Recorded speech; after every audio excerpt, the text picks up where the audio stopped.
আসসালামু আলাইকুম, কি অবস্থা সবার? আজকে আমরা ঘুরতে আসছি নীল সাগরে। আপনারা দেখতে পাচ্ছেন আমার পিছনে নীল সাগরের সেই বিশাল দিঘি।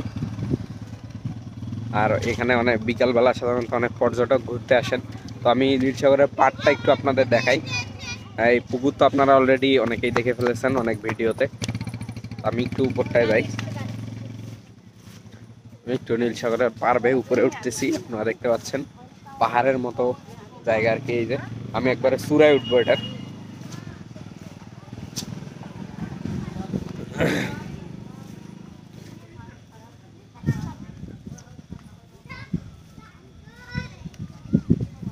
এই যে আমি নীল সাগরের একবারে যে পার আছে সেই পাড়ের একবারে চূড়ায় উঠে গেছি।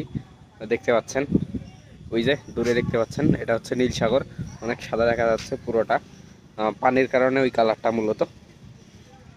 এই যে আশপাশে গাছপালা সুন্দর, অনেক বিভিন্ন প্রকারের এখানে ফলজ গাছ আছে, ওষুধি গাছ আছে। তারপরে বিভিন্ন প্রকার যে গাছগুলো আর কি আমাদের পরিবেশের জন্য ভীষণ উপকারী, এরকম অনেক প্রজাতির গাছ আছে। তো এই গাছগুলো মূলত আমাদের পরিবেশকে মানে পরিবেশের ভারসাম্য রক্ষার জন্য অনেক গুরুত্বপূর্ণ এবং জরুরি কিছু গাছ। তো এই যে আমার পিছনে দেখতে পাচ্ছেন আপনারা সেই দিঘি, বিশাল দিঘি। আমি একরটা মানে এটা কত একর সেটা আপনাদের ক্লিয়ারলি এখন জানাইতে পারতেছি না। আমি হয়তোবা পরে ভিডিও এডিটিংয়ের সময় আপনাদের এখানে স্ক্রিনে আমি দিয়ে দিব যে এটার মোট আয়তন কত। এরকম দিঘি সচরাচর আমরা আর কি আমাদের এদিকে দেখি না। এরকম একটা দিঘি আমি দিনাজপুরে দেখছিলাম, তবে এটা মনে হয় এটার থেকে মনে হয় ওটা একটু ছোটো হইতে পারে, আমি শিওর না, আমি ক্লিয়ার না। তবে এরকম দিঘি আর কি সচরাচর চোখে পড়বে না কারো। এটা অনেক বছর আগে খোঁড়া। আর আপনারা পাড়গুলো দেখেই বুঝতেছেন এই পাড়ের পাড়টায় অনেক বিশাল একটা পাড় আর কি। তাহলে বুঝেন যে দিঘিটা কত বড়। আপনারা যারা এখানে আসছিলেন তারা আপনারা বলতে পারবেন যে এটা কত বড় বা কত বিশাল একটা দিঘি। এরকম দিঘি এরকম মানে, আর এই দিঘির একটা বৈশিষ্ট্য হচ্ছে কি এখানে কিন্তু পানি শুকায় না। মানে এটা এত পরিমাণ গভীর করে এমনভাবে এটা খনন করা যে এটার মানে পানি শুকানো মোটামুটি কি বলা যায় মানে ইম্পসিবল আর কি।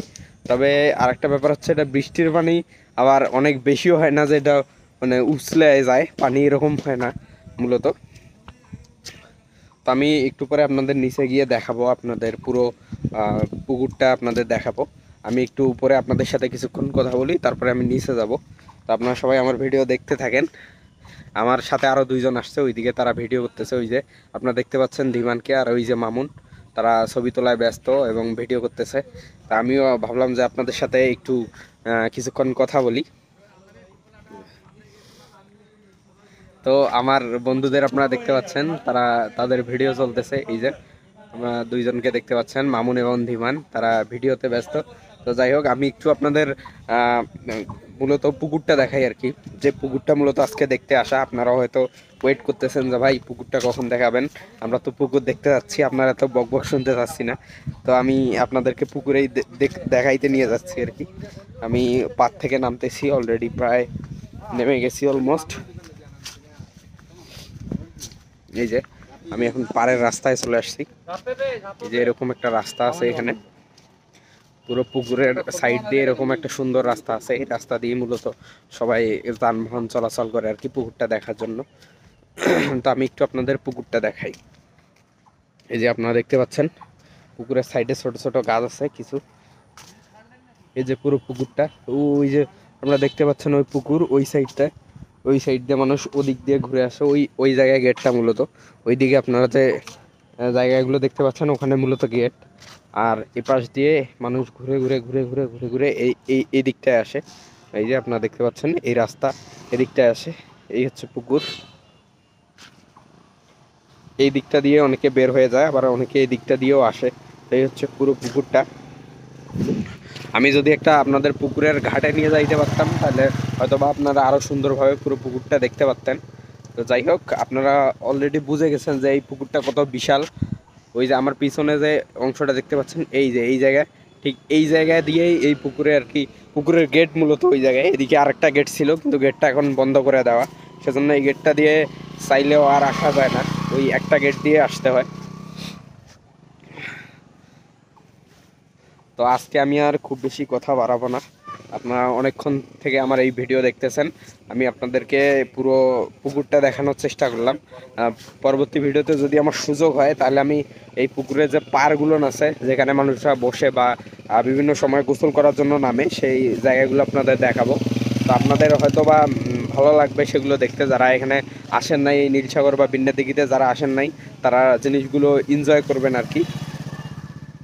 তো এই ছিল আমাদের আজকের ভিডিও। আজকে আর কথা বাড়াবো না, খুব দ্রুতই কথা শেষ করে দিব। আপনারা যারা নিয়মিত আমার ভিডিও দেখেন, আমার চ্যানেলের বিভিন্ন ব্লগ দেখেন, তো আপনাদের কাছে অনুরোধ থাকবে, আমার ভিডিও যদি আপনাদের ভালো লাগে তাহলে অবশ্যই আমার চ্যানেলটা সাবস্ক্রাইব করবেন, আর অবশ্যই লাইক কমেন্ট করবেন। আর যদি আপনারা কোনো আপনাদের এই ভিডিও দেখার পর কোনো মনে প্রশ্ন জাগে যে ভাই এখানে আমি কিভাবে যাব বা কিভাবে কি করব, তো আপনারা আমার কমেন্টে কমেন্ট করতে পারেন বা আমাকে ডিরেক্ট ইনবক্স করতে পারেন, আমি আপনাদেরকে বিস্তারিত জানিয়ে দেবো আপনারা কিভাবে এখানে আসবেন। তো এই ছিল আজকের ভিডিও, দেখা হবে পরবর্তী ভিডিওতে। সে পর্যন্ত সবাই ভালো থাকবেন, আল্লাহ হাফেজ।